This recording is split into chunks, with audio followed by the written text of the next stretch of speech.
It's a love revolution. Yeah, you know how we do. Freedom Movement crew. Word is bond. Elias Clay. And AD. 2011. What? Brother for Life. MCAD on the track. No doubt. February 9th, 2014. We are Change, Colorado. What do we got going on? What are we doing here tonight, Johnny? Hey world, how's it going? It's Johnny with We Are Change, Colorado. We just got our good buddy Adam Kokesh in town. He's out of jail and he's writing a new book, and he's just stopping through in Denver, Colorado here on his way out to LA. We're just going to do a little presentation. He's going to talk about his book and tell us about how horribly his rights were violated, and should be a really good time. Hey, thanks for coming, everybody. This is We Are Change Colorado's Community Center, and I really appreciate everybody coming out for a great event with Adam Kokesh. He's a Liberty legend, and we're going to support him with all the donations for his new show, Adam vs. the Man 4.0. He's going to launch that when he gets enough donations. You know, Adam had to spend a little time on a spiritual vacation, he called it, and he spent 120 days locked up. Some of those days were in solitary confinement. He's got a lot of things to tell. He's got a new book called Freedom. He's going to do some reading of those new chapters on his life too as well. He's explaining things in layman's terms. It's only 120 pages. It's a great book. I've actually got a chance to start reading it. He forwarded me a copy, and it is great, guys. It's something that we all want to purchase and have be our next Christmas presents when it comes down to it, to share the message for everybody. So I really thank everybody for coming out. We got a couple. Wayne Walton's going to talk a little bit here, and then we're gonna get right into it. And you know, I appreciate it. Yep. So yeah. Everybody who's here, we're all here for a reason, and we're all like, oh, you know, what is that reason? What is it? It's this reason of liberty, and I really appreciate everybody for coming for that. It's something that this room has been able to facilitate since June. We've been here, and it's something that we've had a donation to where we have our own space, and we have a studio down the hall, and we have a storage room for all of our signs and our 5 or 6 DVD burners. It's a great chance for us to get the message out there and give the people what they need, and that's the education, that's the info. And so that's what we're doing. That's what We Are Change has been doing. We Are Change has been around for 8 years. I just want to give a big thank you to this guy right here, everybody. This is Robert Weiland, and he is the reason that we're still doing what we're doing here.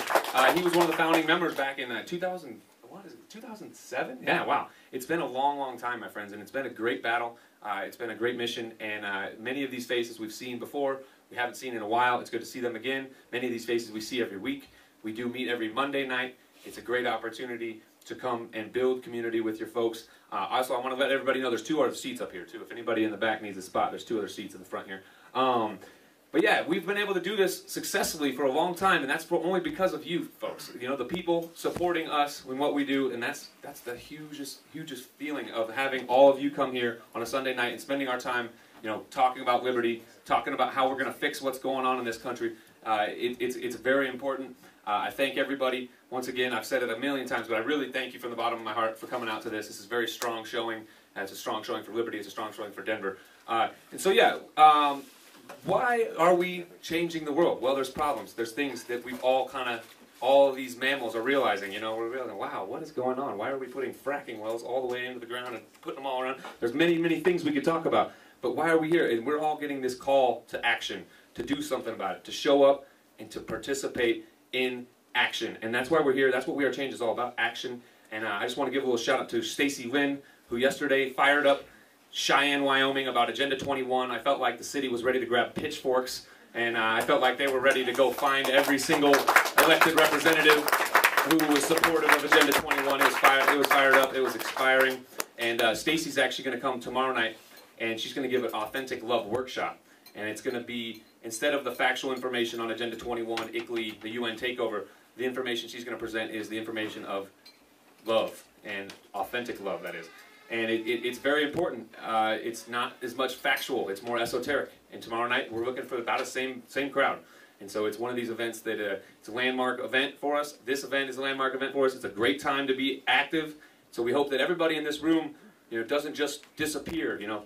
Make friends with folks in this room. Go reach out and meet people. Tell them, hey, what's up? I live in the same place you do. Oh, cool. Let's hang out.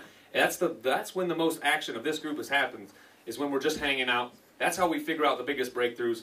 And you know, just like I said, just spread the community, spread the love to each other. Come out tomorrow night and support Stacy in her Authentic Love workshop. She's actually interviewed different people from We Are Change, 35 different questions, and it took about 2 hours each. she's got probably 100 hours maybe. Stacey, how long would you think you had? About 100 hours, guys. Give it up for the courage to put 100 hours into an event like that. So that's a big one. I really hope that that you guys can come support that as well. We got to support any event, anytime there's something going on. We're going to be there. I know I'll give a little plug. We haven't done it a lot lately, but the Cell's going to have an event coming up on the 18th. We might have to show up to that too. Just dropping a little knowledge wherever we can, doing the best we can, guys. No matter what you're doing. If you're doing something, that's the right step. And so keep doing something. I want to turn it over to somebody who's really doing something, a really great solution. He's a superhero in my eyes. Wayne Walton, everybody, talking about mile high hours and mountain hours. Here he is, Wayne Walton.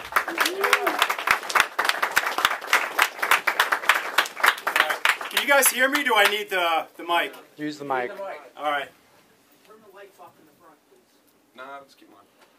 Okay. Thank you, Bruce. I'd say let's keep him on. Let's keep him on. Can't see him. All right, well, thank you, everyone, for coming out on a Sunday night. There's so many other things that we could all be doing, but I think you, like me, we were born for this place and time to defeat this evil which has enslaved humanity. I believe you, like I, were born for this moment because we're here for a reason, and it's time for us not just to be activists, it's time for us to win. It's time for us to achieve victory. Because the way that they control us is entirely through an illusion of money, as if their piece of paper is worth more than pieces of paper and digits that we could create ourselves. So what all of this comes down to, and we have to realize that history is repeating itself. Everything that we're going through right now has happened in the past. It hasn't been with as much technology. There's different names and places, but the same thing occurs over and over in history. And often the word liberty is brought up, and I want to expand the word liberty to mean something else. And on the Liberty Bell is an inscription from the Bible for Jubilee. And Jubilee means a variety of things. It means debt forgiveness. How many people here are debt slaves? Who here is buried in debt?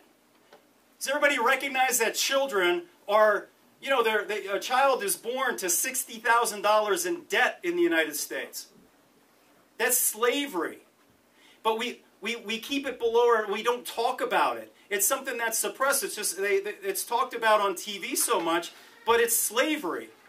So how do we change that? And the way that this has changed in the past is through debt Jubilee forgiveness. So in addition to the Jubilee itself, Jubilee also means the forgiveness of debt. It also means the return of stolen lands. We're being warred upon. Everything has been stolen from us, and the law says that we get it back. It's all been stolen.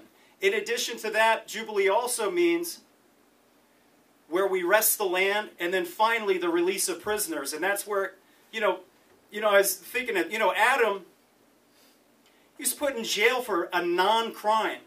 He cocked a shotgun in Washington, which is protected by the Second Amendment. It wasn't even used. It's absolutely ridiculous. And what this comes down to is, are many Bob Marley fans here? Yeah. All right. Before my transformation or my rebirth or my Jubilee, I didn't like reggae music. So as we wake up, our taste change, our attitude change, our intentions change, and what we like changes. And Bob Marley, and one of my favorite songs of his is the Redemption song. Redemption means Jubilee, by the way. The great Redeemer is Christ. It's Jubilee.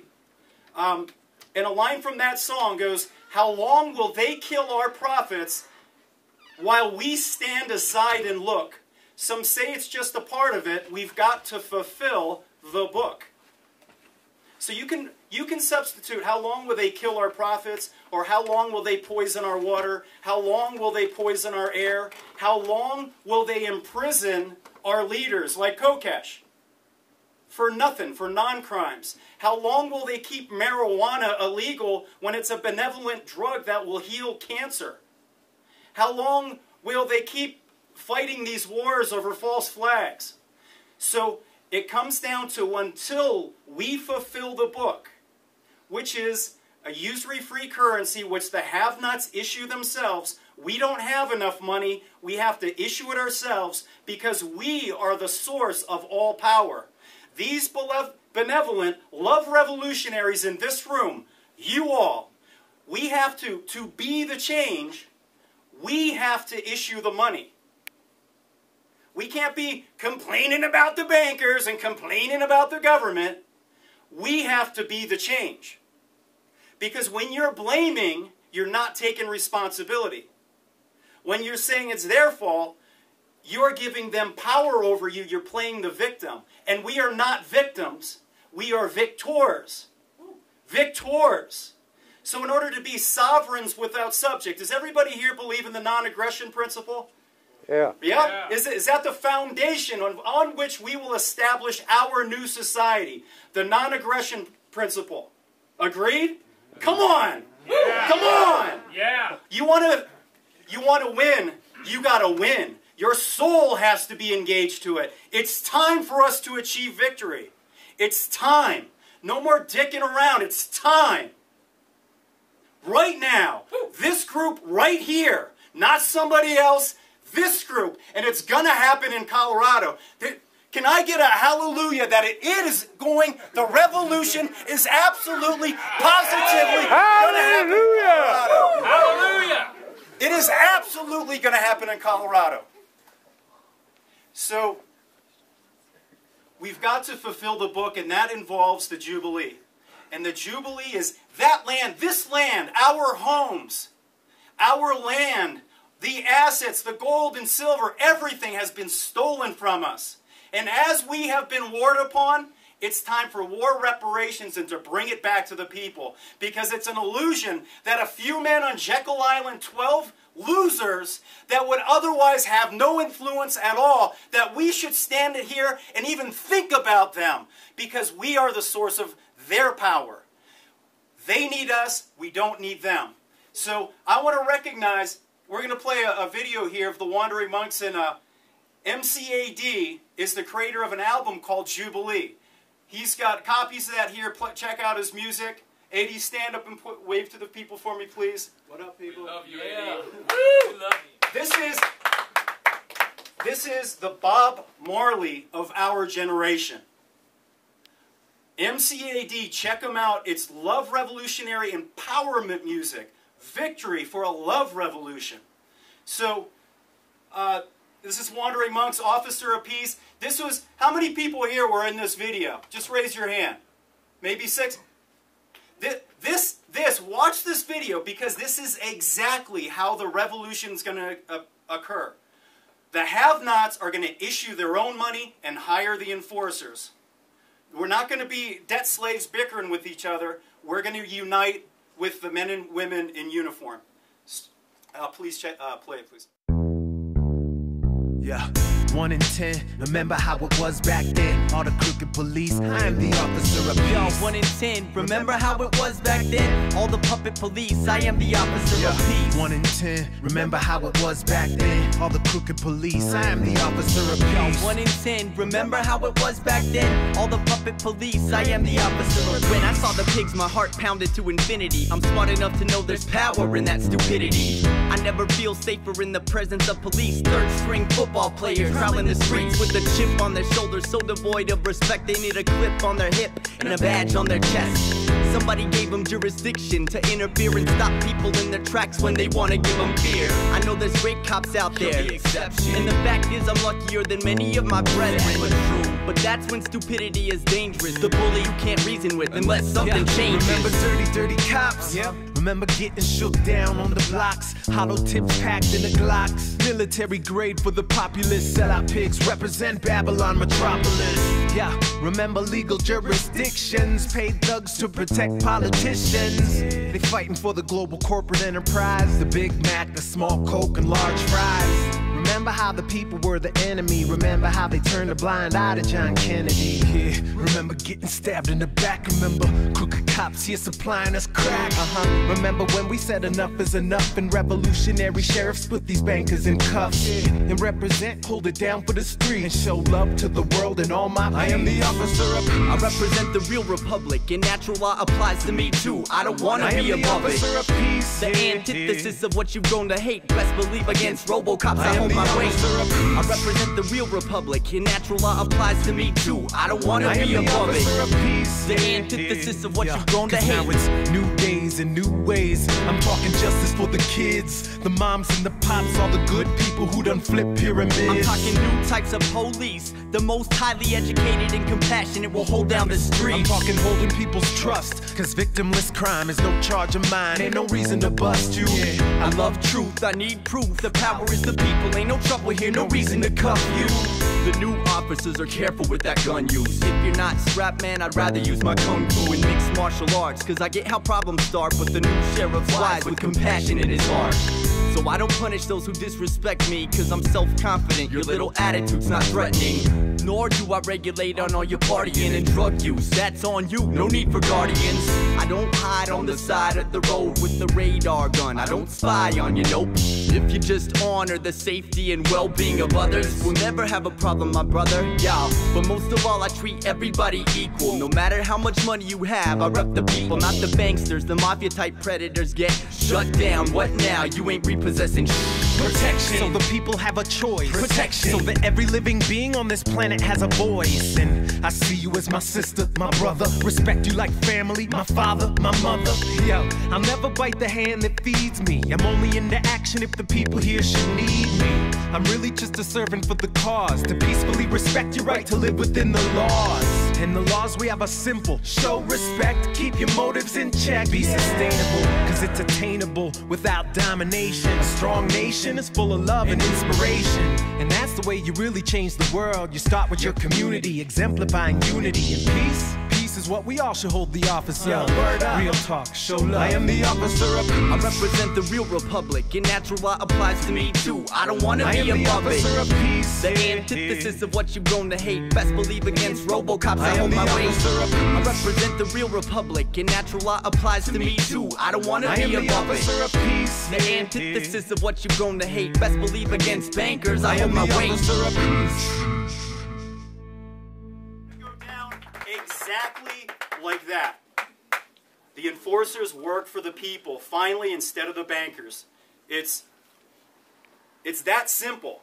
It seems like it's impossible, but it's just that simple. We have to believe in ourselves and not the bankers' money, believe that we are the source of all value.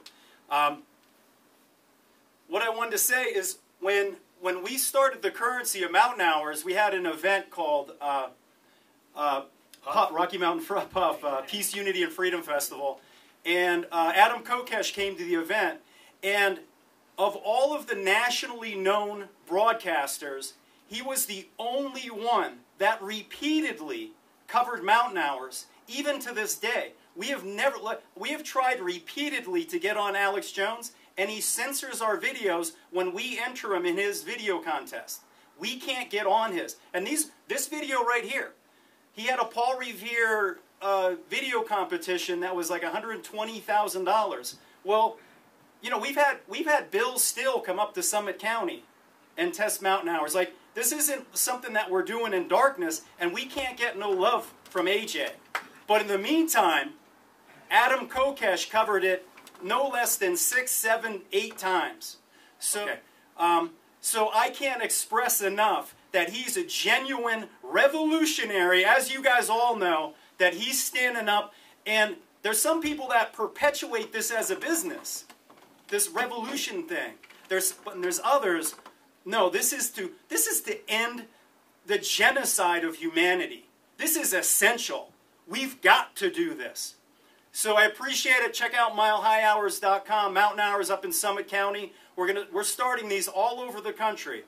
Support the Jubilee, and thank you guys for coming out on a Sunday night. Thank you, Wayne. I appreciate you coming up and coming down and speaking about your Mountain Hours and Mile High Hours. So I'm gonna get right into it, guys. Adam Kokesh is here. He's been He's been traveling around the country, spreading the message of liberty, spreading his message about his new book, and he's going to be here. And if anybody hasn't donated to the cause yet, I'll be taking donations at the end still. Thanks a lot, everybody. Adam Kokesh.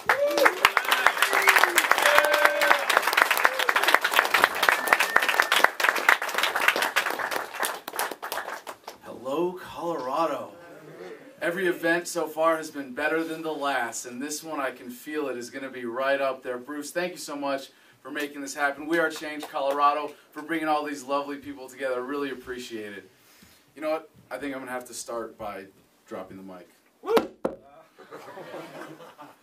It's an intimate enough crowd, is it not? Can we do it like this? Can everybody hear me all right? Excellent. For those of you that don't know, I just completed a government-induced, taxpayer-funded spiritual retreat in Washington, D.C. Did 4 months in jail for a little shotgun civil disobedience, and spent 2 months in solitary confinement. But it was certainly an enlightening experience. I mean, how many of y'all? This is actually a really fun thing to ask when you can start a talk by saying something like that. How many people in this room have been to jail? Yeah. How many have been detained? Keep your hands up. How many have been detained by law enforcement? All right, now we're going to make it easy. How many of you have had your quality of life reduced in some way by the government? If your hand is not up, you're lying to yourself. So, it's been an incredible experience, and I feel like I've matured in ways that I didn't even think were possible over the last year, and it's really humbling to go through something like this and realize that the process never stops. And in a way, it was through forced meditation that I learned even more about myself than I thought was possible. But, you know, it's also very humbling in the sense that people go, wow, Adam, you did 4 months in jail for standing up for what you believed in, and wow, that's terrible, and wow, you are a political prisoner. And I'm like, you know, I had it really easy. And I'm sure most people in this room have studied these issues. You're familiar with the police state. I mean, how do you live in America and not have some familiarity with it? But that when you get a front row seat, and it's exciting to see that we're in a crowd where there's so many people who have spent some time in jail. Not that that's a good thing in and of itself, but until you get a front row seat for this injustice, you know, when you feel the wheels of injustice grinding backwards against the bodies of everybody who's caught in the machine, until you get to feel that firsthand, you know, it's kind of tough to read stories online and see that and not have a sense of what it means to an individual's life. And it's very humbling, especially for me, being in D.C. jail, where, well, for a while, for like there's a week there where I was the only white person in the entire, at least anywhere that I was in D.C. within the system. And like you realize the inherent injustice of not just the racism that's built into the system, but like there were 2 guys in the cell block that I was on who were accused of rape. And of course, the system goes after people that are accused of the most heinous crimes because there's no one there to stand up for them, right? These guys had a video that exonerated them. And they did 10 months pre-trial, waiting for a jury trial at which they were found not guilty. They were MMA fighters, actually. One of them, like in the prime of his career, up and coming, just cut down. And of course, being government means never having to say you're sorry, never having to make up for that. That time is something that they're never going to get back. There was a guy who had been a boxer. His niece came after him on a PCP trip with a fire poker. And he killed her with a kitchen knife. Pretty clear-cut case of self-defense, really horrific story. The guy's just totally distraught over this. He's in jail for over a year, pre-trial wrangling, all sorts of bullshit going on there. He's a little punch drunk. He's a little bit slow from all of that. Not the most educated guy. I helped him write a letter to the judge for leniency, and because he'd been convinced by the public defender to take a plea deal. He got 14 years. The next week, he got transferred to a federal prison and hung himself. And yet, for me, this was still, I mean, not nearly as difficult as what was going on the outside. For those of you that didn't hear, you know, and I witnessed a suicide attempt while I was in there. Someone tried to hang himself with a bedsheet in solitary in D.C. But it's not all horror stories, you know. The real challenge for me wasn't being in jail, even being in solitary, but the way that you get beaten down by the system. And for those of you that are familiar with my story, you know I took a plea deal, and it killed me to do it. It really killed me to do it. But when you get bullied into a corner and they're saying, well, we can bring all of these charges against you separately, and since you've been denied bail because you're a danger to society, we're going to, well, we'll bring each charge as a separate trial. You know, oh, we can have you in here for 2 years if you try to fight this. And we often get bullied into this, into cowering. You know, and I think one of the most powerful things that's going on today with the internet, with the way that this kind of activism brings people together, is that people get a chance to tell their stories. I mean, how many of y'all have been in a room where you were called to raise hands for how many people have been arrested, and you saw half the hands in the room go up? More than half, right? You know, how many times do we experience these things and then feel like, well, we should be ashamed? You know, that we should be bullied into submission, and government depends on that. Government thrives on that, making you feel that you're alone. And what's so beautiful to see is the way that people are coming together and realizing that we are not alone. We are not alone in our pain, in our anger, in our hatred, in our depression, in our suffering under government today. But there's a way to move past all that, and that's part of what I discovered in my forced meditation time. We're going to come back to that. So my experience started, of course, with the civil disobedience action on Independence Day, where I racked a shotgun at Freedom Plaza in between the White House and the Capitol. And my assistant, Sierra, I think she's in the back here, who's traveling with us across the country. And by us, I mean me and my dog, Baloo, as we relocate from Virginia to California. By the way, I'm banned in D.C. for the next 2 years. Oh. Thank you. What a shame. I already threw the ring in the fire. I don't need to go back. I'm okay. And, you know, there's no point in me tolerating the Northern Virginia weather if I'm not allowed to use the backdrop of mortar on the Potomac. So I'll go to the next most target-rich environment for statists, Los Angeles. Yeah. Looking forward to this, actually. We're going to have some fun. But this all started with, well, what Sierra pointed out to me was that, you know, Adam, after all of this, if you hadn't posted that video on YouTube, no one would have ever known. You would have totally gotten away with it. And I was like, wait a second. You mean gun control doesn't work? So, you know, this is like in the middle of the most secured area, supposedly, of the country. Like, we were a block and a half away from the White House. And they would have had no idea that this had happened if we hadn't posted that video. So they came to my house a few days later. And, you know, there's a great legal precedence now against no-knock raids. You have to knock, right, if you're a cop. You have. Why am I saying you? All right, raise your hand if you're a cop. That never works. Somebody's lying, right? Okay. Somebody's lying.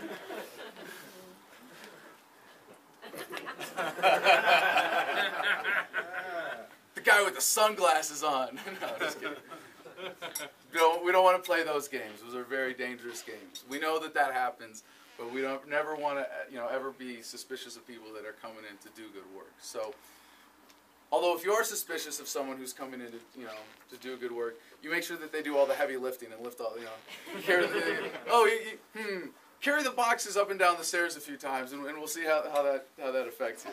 I remember hearing stories about that from our predecessors in Vietnam Veterans Against the War. For those of you that don't know, my start was in Iraq Veterans Against the War, and compared to 7 months in Fallujah, you know, 4 months in D.C. jail was not that bad.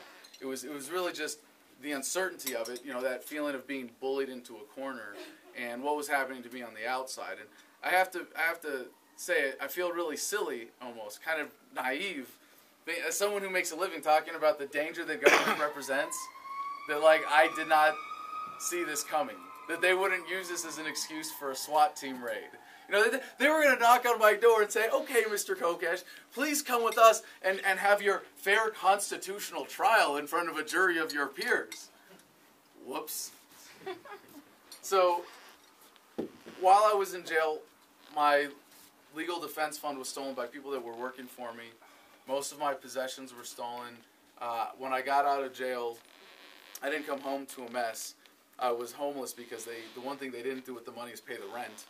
So it was a pile of my stuff in a jumble in a storage unit, about a third of what had been in the house originally. And that was really the tough part for me, being in jail and figuring out that was happening while I was on the outside.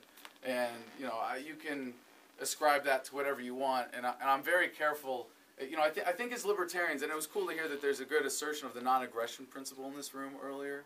Yeah. It's a good sense of the love that's here. But you know, maybe you don't like the term libertarian, but forgive me if I'm going to use that. I'm almost always using it with a small L. But as libertarians, or you know, I think we're all conspiracy theorists. Like, hello, the government itself is a conspiracy to rip everybody off, to transfer wealth from the poor to the rich. Duh. But we have to be careful in analyzing the motives of government, and when we're dealing with government, when we're interacting with government, it's very tempting to ascribe it like a singular intent, or you know, it kind of anthropomorphize government as this singular entity when it's really just it's a group of people. You know, even the super class that's really behind it. You know, there's not always this great coordination at the top that we like to think. It's all about, you know, this complete plan or program, that there's a lot of competition, and it's always individuals acting in their own perceived self-interest. So what I like to say is never ascribe to conspiracy what can be adequately explained by incompetence. And there is plenty of that in government to go around. So my home was raided by, well, this was actually the second time they sent more men after me than Bin Laden. You want to know who the real threat is here, right? And the first time was when I threatened to smoke marijuana in front of the White House. Wow. Joint summit with President Choom. I'll give you a second. All right. So and by the way, when they went after Bin Laden, they didn't have nearly as many horse-mounted park police officers as when they came after me. But when they raided mine, that was in front of the White House. We were able to count the officers and the vehicles out there and all of that. And that was really for the group of us that was there at the White House that day. The second time at my house, remember, they only sent one helicopter after Bin Laden. I had two. Oh. Yeah. Park police weren't going to justify their budgets. But they also sent an armored vehicle and over 40 officers, plainclothes, SWAT team, the whole 9 yards. And it's been great on this tour to meet so many people that are familiar with my videos. And they, you know, people come up to me and they've got, oh, dude, I loved it when you were dancing at the memorial. Or I loved that one conversation you had with that one person. And that's what's really cool, is because as fun as the loud civil disobedience stuff is, it's the Socratic dialogues, the real meaningful conversations that I find satisfying. To hear people come up and like, oh, it was this. Well, there was one video, aside from all the normal ways that I like to use park police as supporting cast in my street theater actions in D.C. There was one in, this was a follow-up to the Smoke Down Prohibition event in Philly. Is anybody following that? Have people been paying attention to what's going on in Philadelphia? Doing monthly Smoke Down Prohibition events where they go out in civil disobedience at it's not Freedom Plaza, but it's Independence Plaza. It's Independence Plaza, right in front of the Free Speech Monument. You know, right in front of Independence Hall, where the great documents written on hemp paper were signed. You know, and they had a SWAT team out this last time, where they had like for pot smokers, like literally like half a dozen pot smokers, which would be like the front row of this room right here, right? They brought in a SWAT team of guys with you know, full body armor and the shields and the sticks, and they're just like, and it's funny because they're not even doing crowd control. They're like standing in a line, preventing people from walking right behind them. Whereas if you wanted to walk like around behind them, you could just do that no problem, right? But I walk up and it's So aside from all the normal videos, you know what I'm talking about? All right. Aside from all the normal videos that are somewhat more intellectual about interacting with park police, after my arrest at the smoke down prior to that, I was a little irate, and I'd like to think this is something I've kind of grown out of at this point, but there was this whole line of them standing like shoulder to shoulder, kind of just in the middle of the park, and I went up to each one, nice baton, sorry about your penis. No? Alright, nice baton, sorry about your penis. Nice baton, sorry about your penis. And I don't know if it was the same guys that came to my house in D.C., but it wouldn't surprise me. And by the way, the arrest before that, and a lot of people go, well, Adam, I'm getting all these arrests confused. I've actually been arrested several dozen times, believe it or not. I think it's about 3 dozen now, counting all of the petty, protest bullshit, all of the, well, you cite and release, or you're getting detained, you're getting a ticket, or, all of that. It's a pretty good record, I suppose. But the first time, I really went to jail for more than a weekend was a month or two before the SWAT team raid in Philly at a Smoke Down Prohibition event where it was 420, and I got the microphone in my hand. I'm saying, all right, bring it in. And everybody's about to light up, and a park police officer tries to tackle me from behind, while I have the microphone in my hand. And they pull me away, and the cord rips out. So there's all these great pictures of me getting dragged away with the microphone still in my hand. And I played hardball on that. I didn't identify myself. I didn't have ID on me. I didn't answer any questions. I refused to take the PPD shot, which is your tuberculosis test. And if you don't take the PPD shot, you're so dangerous that you can't go to general population. You have to be in solitary or isolation. But for this, apparently it was cool if I gave N.A. Poe tuberculosis because they let him share a cell with me at the Special Housing Unit. N.A. Poe, who's one of the primary organizers of the Smoke Downs in Philly, great Liberty comic. And we had a lot of fun, and they ended up writing a musical about our week in the SHU together, Special Housing Unit, the SHU. And I told them it's against my religion to let government agents put needles in my body. It didn't fly. So I was still isolated. I didn't take the DNA test. I resisted in every way except physical resistance, right? And they took me down to an arraignment where I had a really good public defender, just got lucky in this case, and he just tore the testimony of the complainant officer, the park police officer, who wrote the report to shreds. And they tried to release me on bail and say that one of the conditions of bail was I couldn't own firearms. And I said, yeah, right, I got an armed march in a month. Why don't you hold me for 90 days and we'll see what happens, because I know we got this on video. Good luck. And N.A. Poe took the bail conditions and he got released. And he got really screwed out of this, and he's had to deal with all sorts of bullshit as a result. But the very next day they came to me and told me that they were dropping the charges completely. And yeah, sometimes you play hardball and you win. It was a really cool exercise in that. Thank you. I'm pretty proud of that. I think it's a cool lesson. There are times and places where you can just completely resist, make yourself more trouble than you're worth, and you win, and they'll leave you alone. Yeah. Now, in D.C. that wasn't really the case, but when they released me from Philadelphia, it was the same officer that had to do it because he was the one that had booked me. He was really pissed off about the judge having dismissed the charges. So he's giving me all my personal possessions. Actually, it was about half. They made me go chase down the other half a week later at some other department.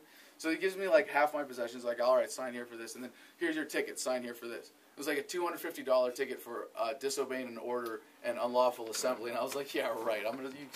You're not gonna let me go if I don't sign these tickets. You can throw me back in jail. We'll see what happens. And they let me go, and I didn't even sign the tickets. They were $250 fine each, and never looked back. And they haven't tried to get that money from me except through the banking system yet. So in D.C. or with this case with the SWAT team raid, of course, it wasn't going to be that easy. And I did resist at first. But first, about the raid, my dog, Baloo, he's a 100-pound Pit Dane mix. And I'm sure everybody's heard stories. I heard the statistic the other day, 260,000 dogs shot by cops in America now. I don't know if that's over what time period. But even if that was from when they started doing this, that's just a horrific number. Even if that's for all time, that's insane. But you know how it is. You know, a dog is a threat. It's your property. They don't give a crap about your property, so they might as well shoot the dog. We are really lucky because it was not a no-knock raid because they couldn't get a warrant for that. So it was, police, open up, bang, just like that, right? They knocked and gave me a quarter of a second to respond. And they come in with the battering ram, and the first thing they do is throw a flashbang grenade. I'm in bed in my shorts, and I'm just coming out of my bedroom to the top of the stairs as the door comes in, and I see the grenade go off the bottom of the stairs in front of me, and my dog is already going for the door. And Baloo's a friendly dog normally, but they were coming in. They had another dog, like with the SWAT team right after their breach team. And if the flashbang grenade hadn't gone off right under his butt, he would have gotten shot. But he got scared and ran upstairs, and I was really fortunate. I was like, I'm standing there at the top of the stairs like this in my shorts with 3 green laser sights pointed at my chest, going, Baloo, bed. And he's like, I know. And he runs into his crate, and he stayed there. Unfortunately, I think that's what saved him. My girlfriend at the time was visiting, and she was in the shower on her period. And they pulled her out of the shower and just forced her to sit in her own blood for several hours. It was the 8 of us who were at the house at the time, all sitting handcuffed on the floor. I was roughed up a little bit while they ransacked my home, turned everything inside out. They stole my life savings, which were mostly firearms, and turned the house inside out. And it was a pretty horrific experience for everybody. But this is again, I have to stop and step back and say I don't want anybody to pity me. I got a great life. I got a great mission. I'm very happy with what I'm doing. And, it really helps to put it in perspective that so many people have it worse than this. I mean, 260,000 people and end up with their dog shot or with a person shot. And if things had been any different right there in that circumstance, if I had an itch in my back, as I was coming out of my bedroom and didn't realize that they were coming with guns drawn, I would have been shot, right? So it was a pretty horrific experience. And I ended up getting taken away to Fairfax County Detention Center, where they had me in, I kind of over-dramatize it by calling it a torture chamber, but really not by much. I mean, when I was in Iraq, I tortured people, and it's taken me a long time to feel comfortable just talking about that. But when there were detainees that we were guarding that were zip-tied behind their backs and had sandbags over their head, we did sleep deprivation to force them to stay awake while they were sitting in their own waste. And it wasn't Abu Ghraib, and I had to stop and really examine what torture meant and what it was, and get settled with that experience for myself. But and when I first came back and was like, oh shit, I did that, I was a part of that. I tried to rationalize it. Well, it wasn't like Abu Ghraib, but no. Crossed the line. In the same sense, maybe in an even milder sense, what I experienced in Fairfax was pretty tough. I mean, compared to Philly anyway. I was in solitary confinement in a cell with the lights on 24 hours a day. I had just shorts and a t-shirt.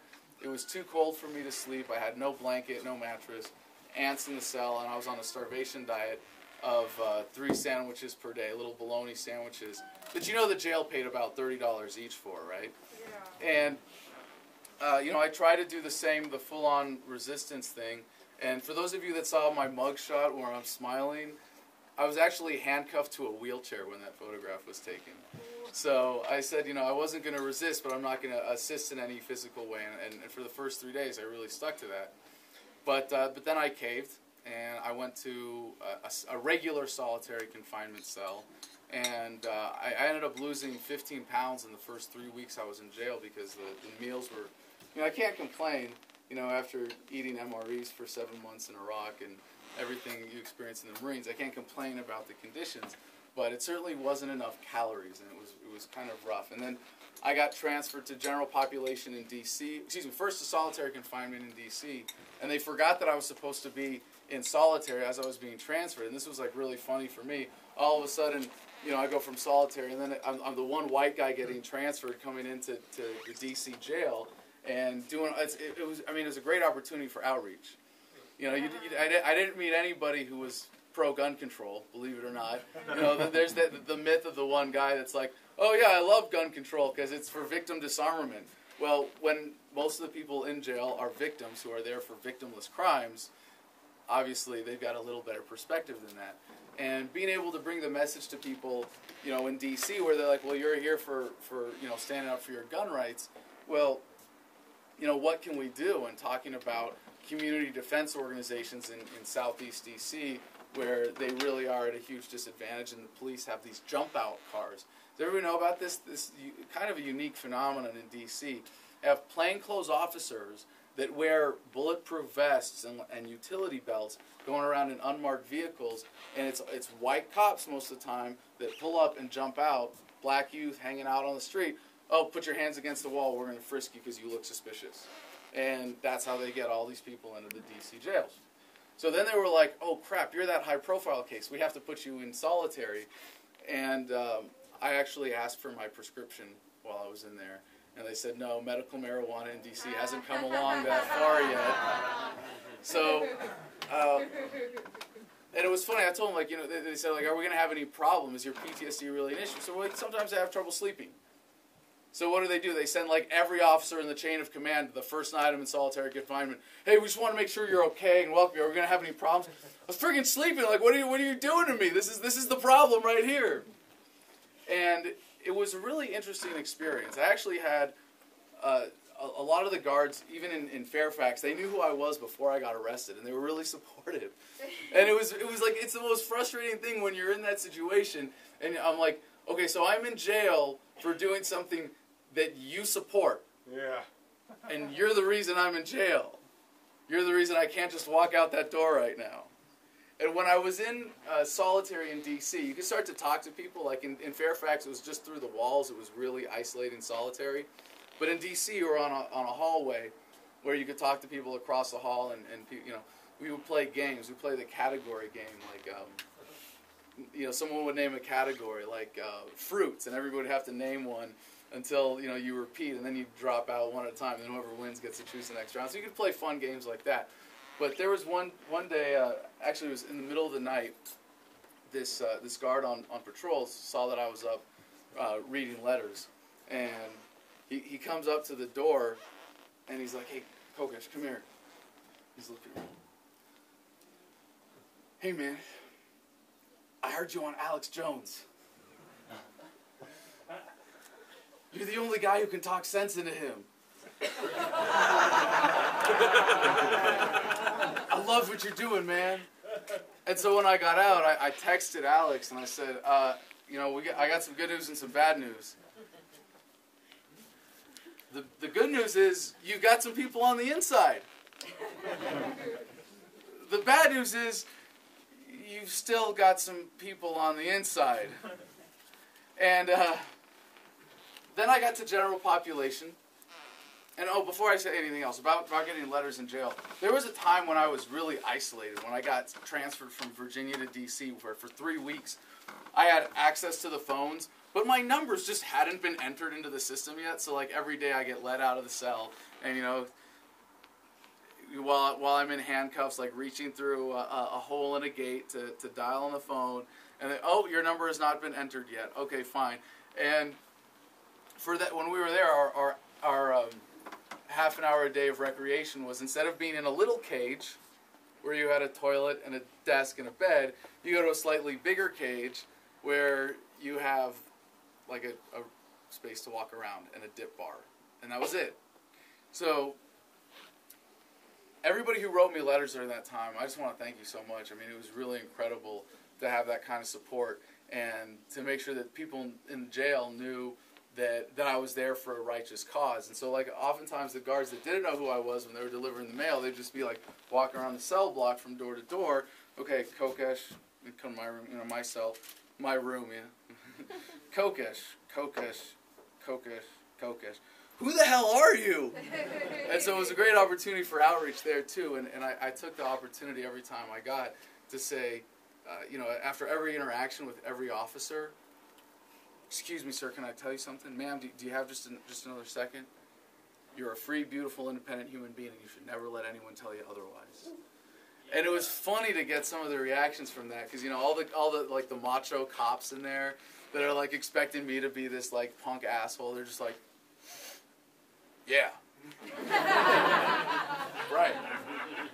And then you get, it was funny, it was some of the ladies that were the most positive and receptive to it, because maybe for a female guard, there's not as much ego involvement. But, and by the way, the cross-gender guard thing? Yeah. What the hell is up with that? I got frisked by women like half a dozen times. They don't even do that at TSA checkpoints. I mean, I can't, like, complain, I mean, of all the things that I went through. It's just like, when it goes the other way, and you could see where it was going the other way, too, at times, it's like...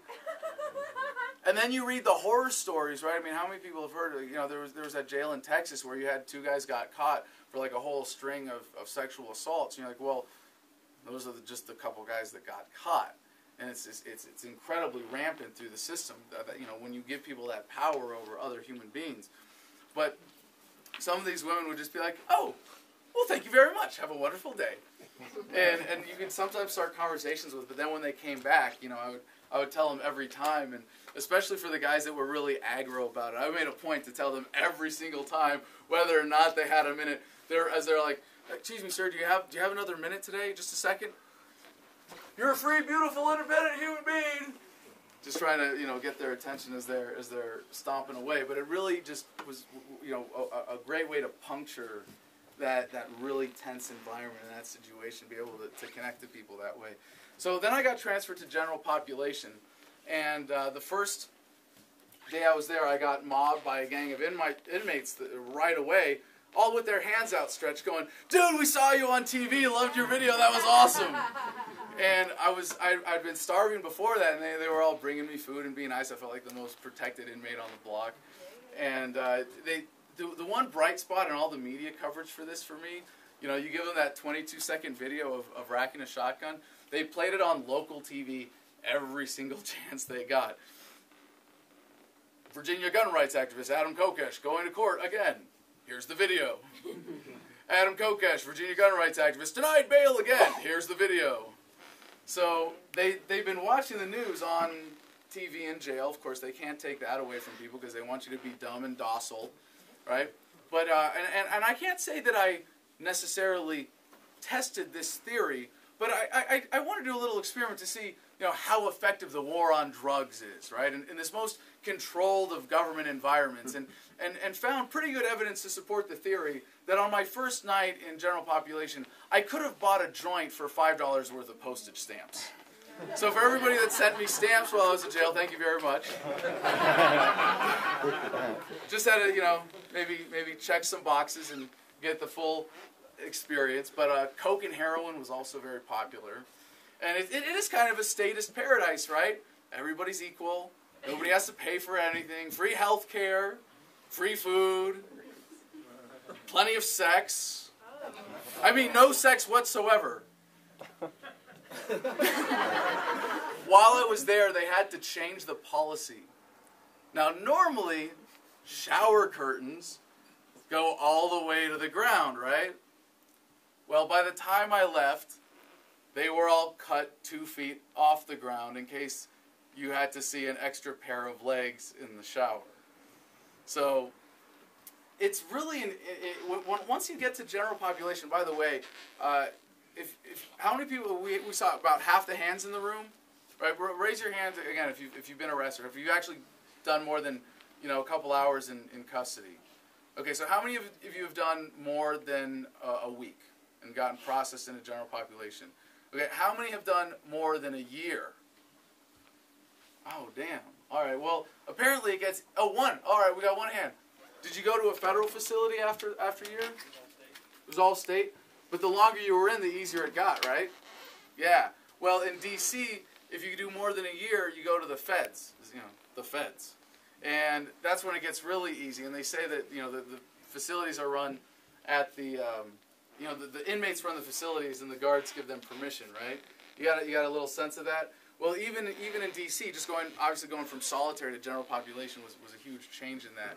And, I mean, there were guys smoking pot, like, every day right around the corner from the guards.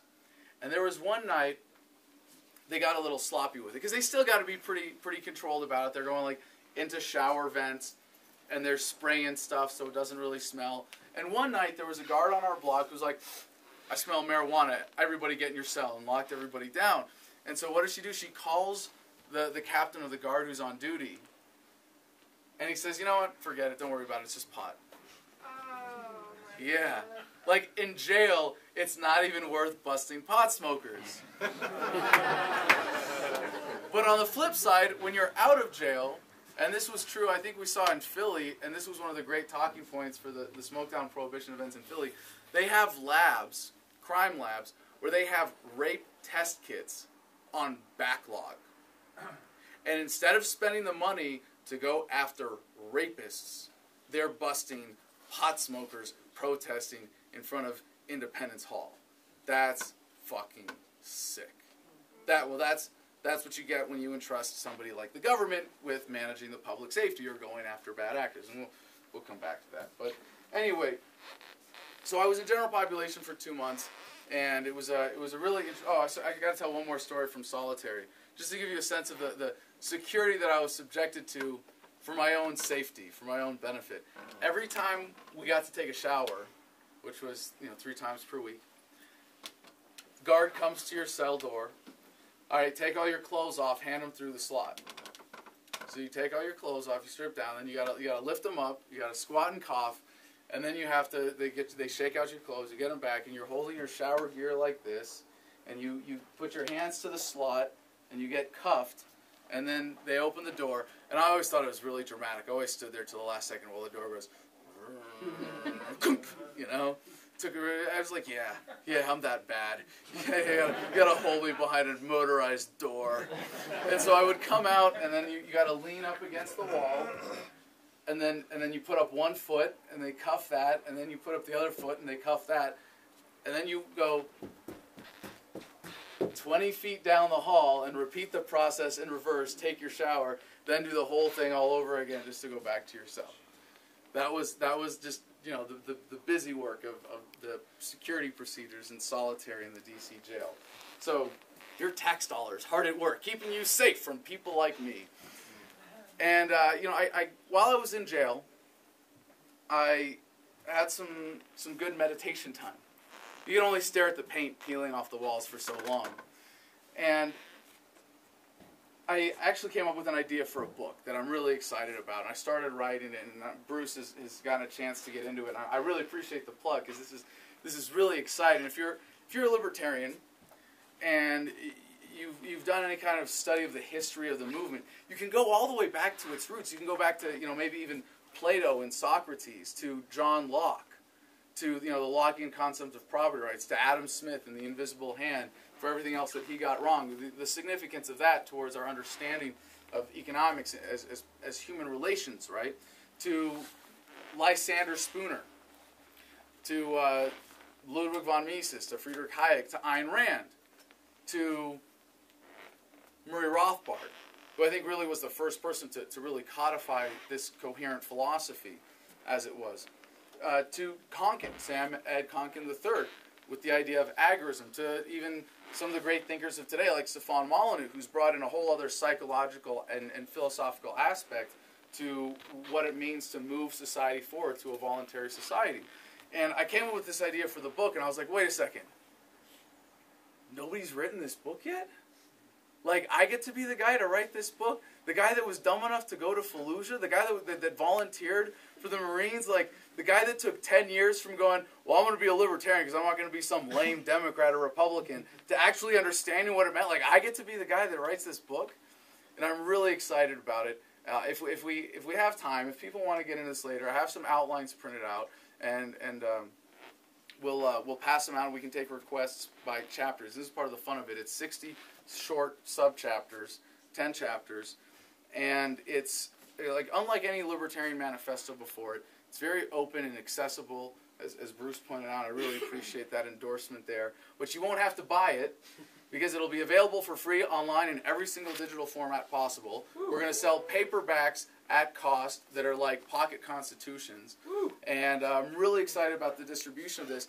Most importantly, one of the things that I took away, not just from like my experience in jail and my time as an activist, but as a Marine in Fallujah, was the universality of the human experience. And if I forget, bring me back to this. When we talk about having passed the high tide of war already, and the dehumanization of the enemy that's necessary for the racket of war to continue. But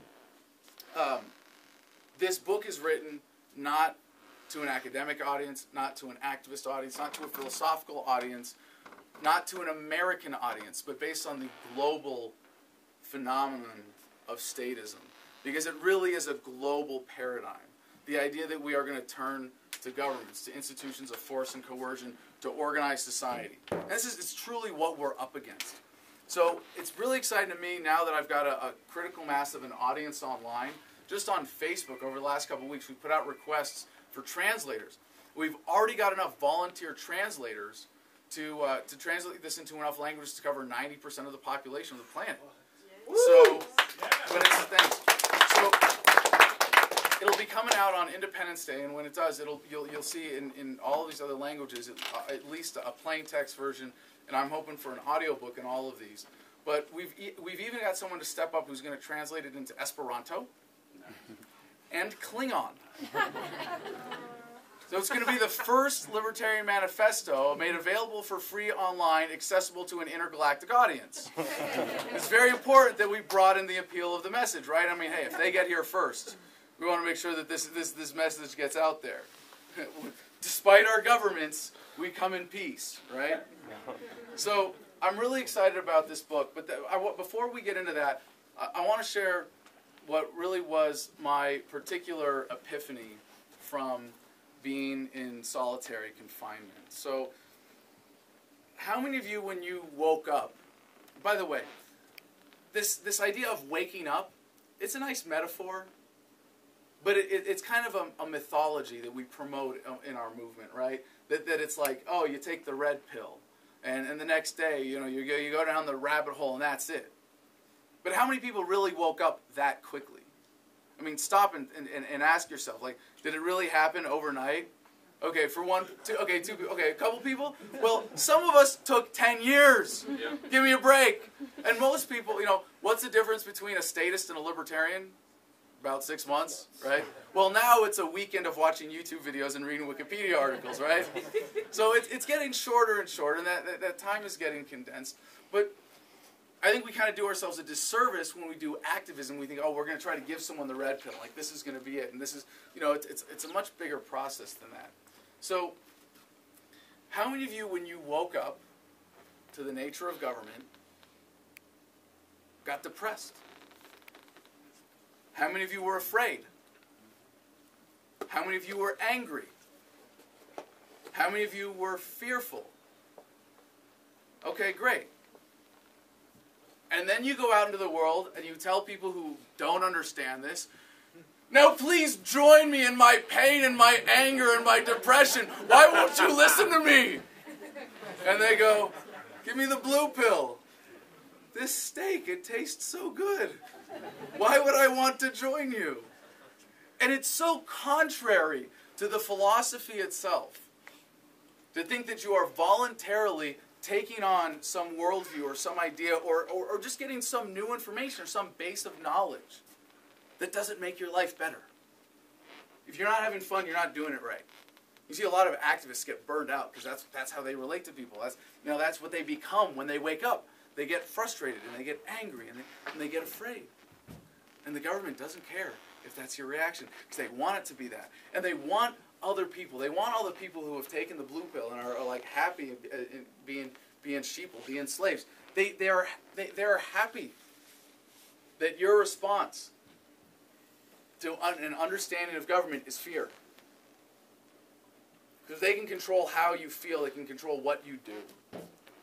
And there are a lot of people who would be here tonight, who would join us, who would be a part of this movement, if it wasn't for that fear barrier. And if anything, we do a lot to bolster that. We do a lot to build that up. We tell people, this is what you should be afraid of. But do we stop and tell them, you're better off not being afraid? And we all know the words of Thomas Jefferson, life, liberty, and the pursuit of happiness, right? If anything, I think that's kind of a trap. Because we think of that as a progression. If you don't have life, you can't have liberty. If you don't have liberty, you can't pursue happiness. But just think about that for a second. Is happiness something that you can chase down and beat over the head with a club and drag home to your cave to enjoy forever and ever? And I remember when I was in Iraq, even in Fallujah, during the days of the siege of Fallujah in early 2004, and they give you a kind of psychological resilience in the military through boot camp, whatever it is, whatever switches they flip for you, you know. I was always the guy waking up, telling jokes, singing songs, you know, cheering people up. And this is kind of a whistle past the graveyard sense of humor perspective. But if you can be happy in those circumstances, you can be happy anywhere, right? And I know it sounds silly and simplistic, but this is what I was able to really internalize through my experience staring at the paint peeling off the walls in solitary confinement. Happiness is a choice. You will never control what the world throws at you. You will never control your external circumstances to your satisfaction. You might never even master your animalistic responses to stimuli. But as a conscientious human being, the unique gift of human consciousness is that your attitude and your outlook and your perspective is always, even right now, your choice. That's all there is to it. And you might think, well, Adam, that's really simple. It's not that easy. It can't possibly be. We can't just be happy all the time. Yes, you can. And it really is that simple. And we have all these barriers that we put up to. We have all these psychological obstacles that are put in front of us by society and by people around us and especially by government. But why do you think government wants us to be afraid? They want us to respond with anger. They want us to be depressed. They want us to feel pain. But a truly happy person will never say, but what if I lose my job? What if the cost is too much? What if the sacrifice is too much to bear? And the cool thing about this, if you're an activist, if you care about freedom, because I assume you care about freedom because of its essentialness to some, or however you see it as essential to human happiness, that you want to spread this message to make the world a better place.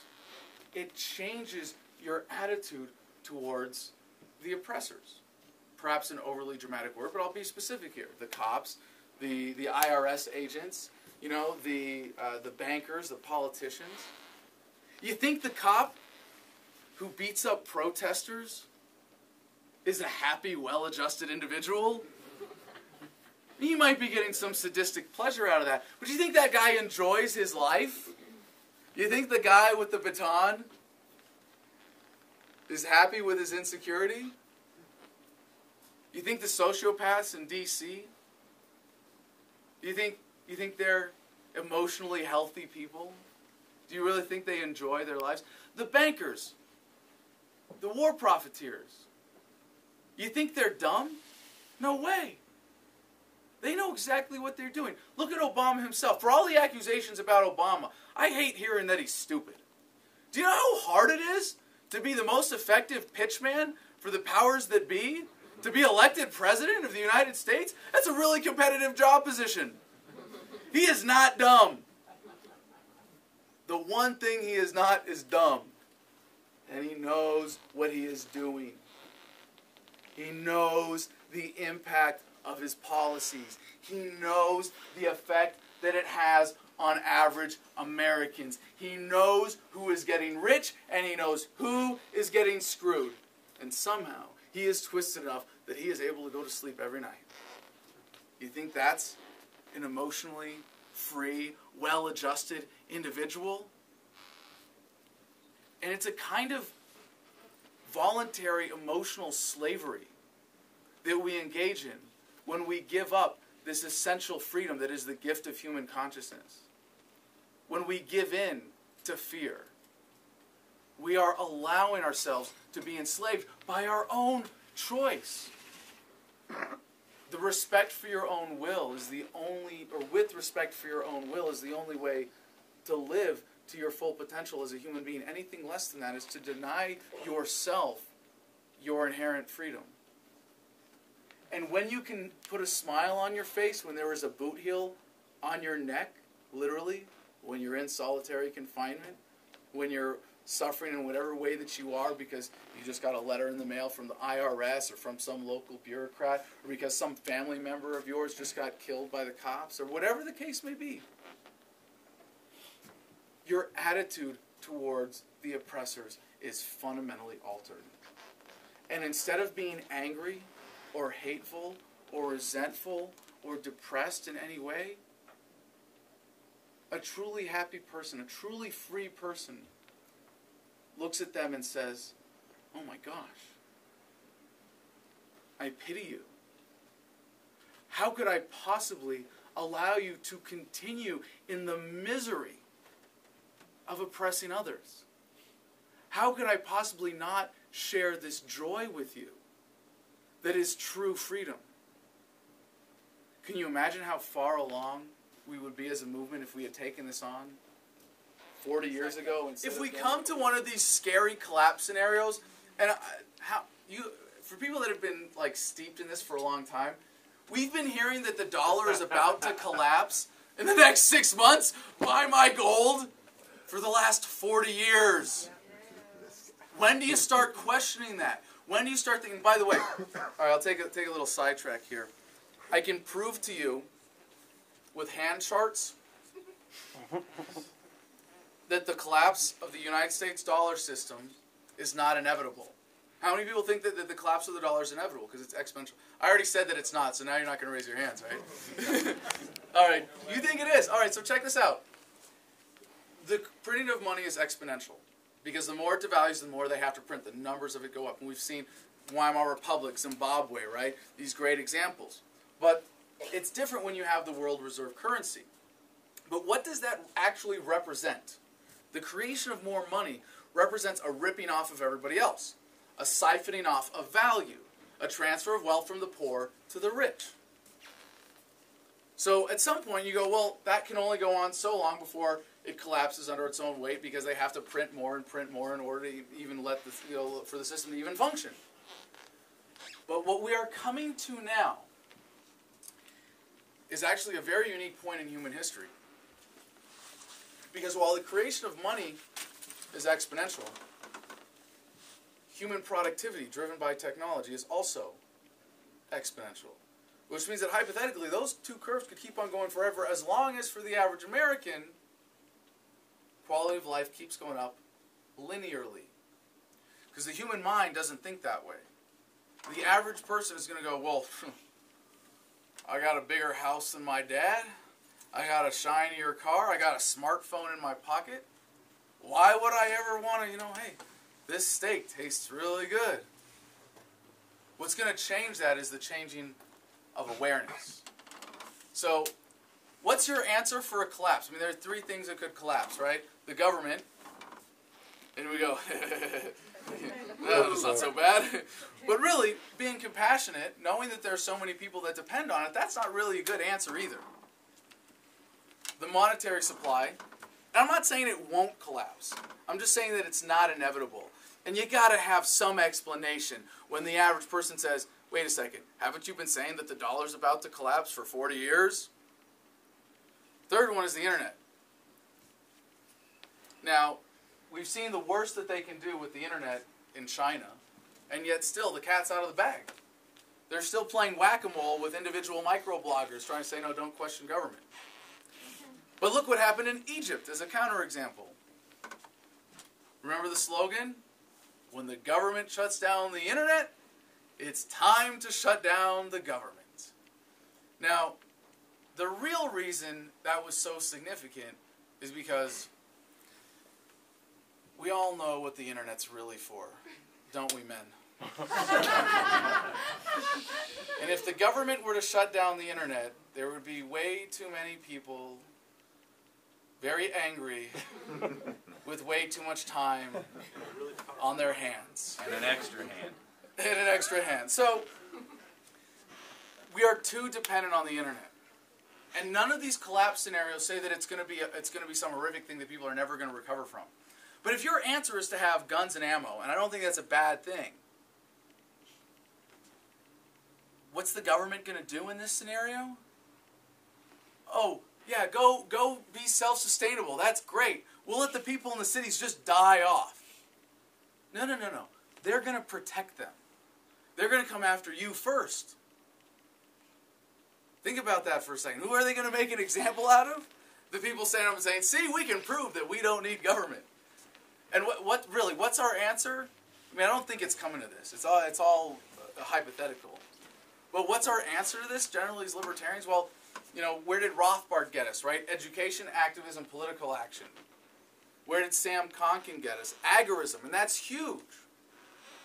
Absolutely huge. For those of you that don't know, agorism is counter-economics. Engaging in the black market, doing as much as you can outside of the purview of government, right? Not paying taxes. And when you see, there's a fun chapter in the book on this about everything is economics, when you're able to see the richness of human society, aside from that which we are able to enumerate in dollars, we are far richer than they want us to believe. So, to Molyneux, who got us to peaceful parenting. Is everybody familiar with Molyneux's take on peaceful parenting? Yes. Incredibly important work. The idea that if you raise children in nonviolence and non-aggression, both verbal and physical, and again, there's a chapter in the book on children's rights I'm so excited about. But when you don't condition your children to feel like property of an authority, be it you as a parent or a government-run school or your local city government or whatever else it is, yeah, the next generation isn't going to tolerate government. But again, it's step 1, underpants. Step 3, free society. And you're like, whoa, wait a second.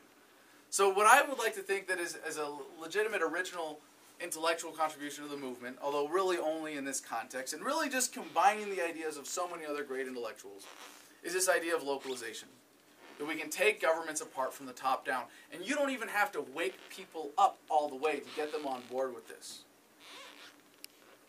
If you're a liberal or a conservative or a mainstream statist, you go, well, I still need to be governed. I'm really not a free, beautiful, independent human being. I need a violent monopoly to control my life somehow. Wouldn't you rather have some say in that? Wouldn't you rather have more of a say in how you are governed? And if we're really compassionate as libertarians, shouldn't we be seeking ways to transition that don't pull the rug out from underneath anyone, that are still premised on this pure philosophical idea of the non-aggression principle of self-ownership? And this is why I'm running for president in 2020 on the platform of a peaceful, orderly dissolution of the United States federal government.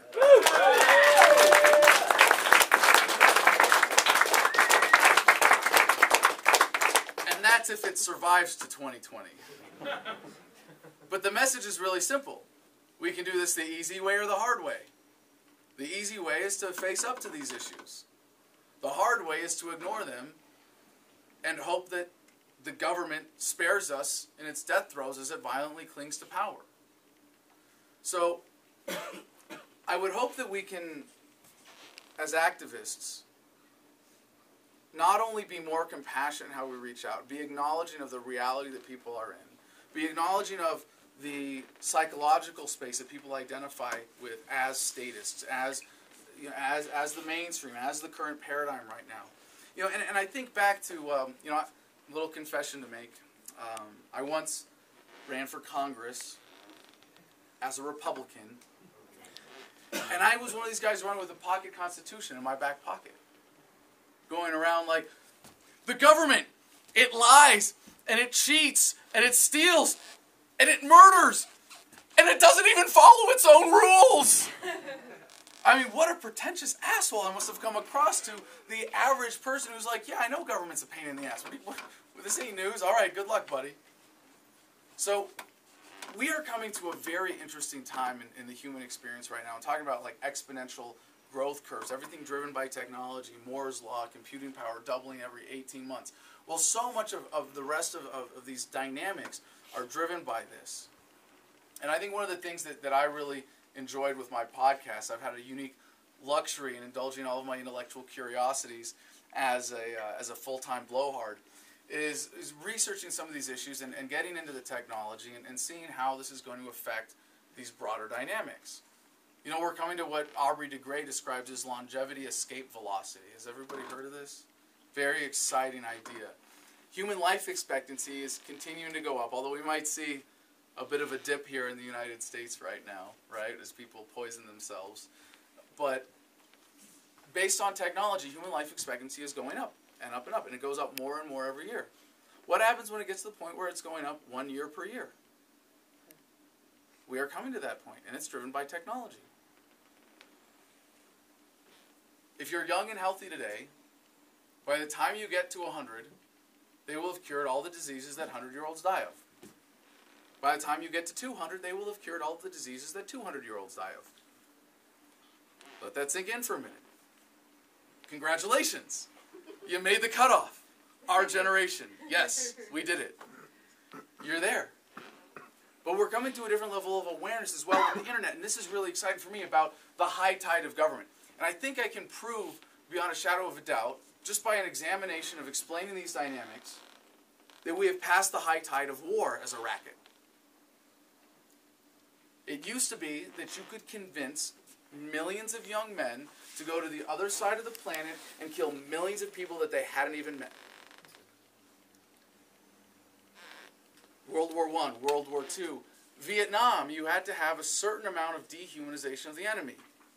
Gooks, chinks, slant eyes, all the racism that was inherent in that. And I can tell you, even from my experience as an Iraq veteran, there was a certain amount of that as well. I'm talking about niggers and dune coons and ragheads and all of these horrific terms that we use to describe Iraqis. And then I got there and it was like, well, I'm in civil affairs. I'm going to take my job seriously to reach out to people.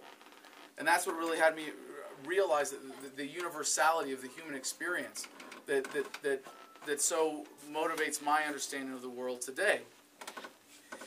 And when you wake up today and you go, wow, look at all this horrific stuff that government is doing. Look at all the cops that are shooting dogs. Look at all the people that are getting beat up protesting. Look at all the political prisoners. Look at all of the war. Look at all the people that are... Look at 500,000 children that died between the first Gulf War and the second Gulf War for the sanctions, lack of access to food and medical supplies. And it's like, oh, it's mind-boggling. But if you take just a little step back, you can see that the war racket is actually much more difficult today than it ever has been because of this connectedness. I can Skype to someone in Iran as easily as down the street. And now that we all have the truth button in our pockets, we all have this capability of connectedness. And you look at the younger generation, and you can lie to us, but you can't get away with it for very long. I mean, I think about John McCain as a great example of this. You know, you go in one city one day and you say one thing, you go in another city the next day and you say a different thing, and then the third day you see them spliced together on YouTube. Sorry, you can't get away with that anymore. But if the global war on terror is the worst they can get away with, and they have to come up with 9/11 as this horrific excuse in order to create the disconnectedness, to create an enemy that doesn't exist, now stop and apply that to the enforcement class here in the United States. And I can tell you this from having been arrested several dozen times, most of which were in, you know, petty bullshit protest arrests. The cops know why you're there now. The entire government racket is dependent on the politicians being able to convince the enforcers to point guns at people who are acting peacefully. That's going away. Now, I'm really excited about just the next few years of technology. And if you understand that, you know, what, 30, 40 years ago, maybe 50 years ago now, I'm looking at my dad. I don't remember. It's a long time.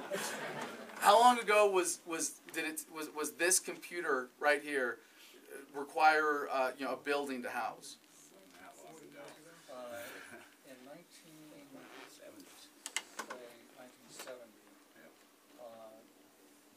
like a big SDS or PDP machine. So 44 years ago. A room this size for the air conditioning. Yeah. So this building that we're in, right, would have been the whole thing to have this much computing power just 44 years ago. And that amount of change this period of time is probably equivalent to all the amount of technological development in human history leading up to that point. Which means, because this is an exponential function, that that amount of change is about to happen again somewhere in the next 5 to 10 years, if not less than that. This device is pretty soon going to be in your contact lens, and then it's going to be in your skull. Don't worry, I'll go first. I'm really excited about this. Technology is fundamentally empowering. As libertarians often, we're again, led to be frightened because government controls it, because of the NSA, right? Well, soon you're going to have this in your contact lens and the recording ability of that, and we're going to be able to hold government officials that much more accountable. But how many of you all knew about 3D printing before it went mainstream like 5 years ago? How many of you now are fans of 3D printing because it's so obvious that it has such an incredible power to decentralize production and empower people in a way that, hey, you can print guns. Guess what? Gun control doesn't work anymore. As if it ever did. And now we have, as some of you probably know, in labs, 3D printers that are combining atoms into molecules at the direction of a computer. Holy crap! And right now, the 3D printer, most people think of it as something that squirts plastic into little, cute shapes on your desktop, right? When we see the trend with technology, right? You combine those. And I know this is going to, if you haven't heard this yet, this is going to sound insane. But I hope I've set this up enough. You guys are going to go, oh yeah, of course, in 10 years, duh. What happens when that 3D printer that can combine molecules out of thin air or whatever you want fits on your fingertip? It is controlled by a computer in your brain. And you're like Harry Potter, and you can just zap things into existence because you thought of them. What do you get that guy for Christmas? How do you convince someone in that world that government is necessary? When you can work for, and we're kind of come to this point already, where you can work for a year, maybe, and support a family at the quality of life that at least our parents enjoyed for the rest of your life.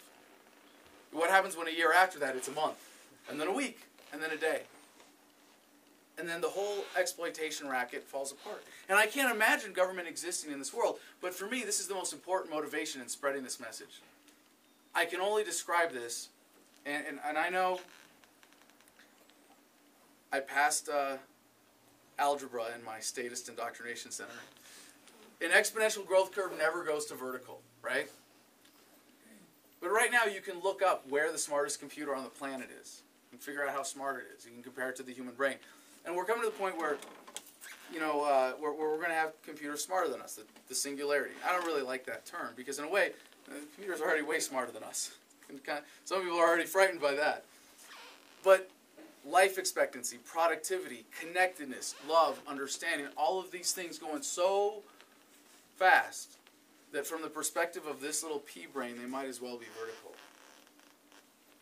We are living, and by the way, I'll begging permission from the Chinese to borrow a phrase, which is appropriate because before this all happens, they're going to own this country, right? May you be blessed to live in interesting times. We are living at the crux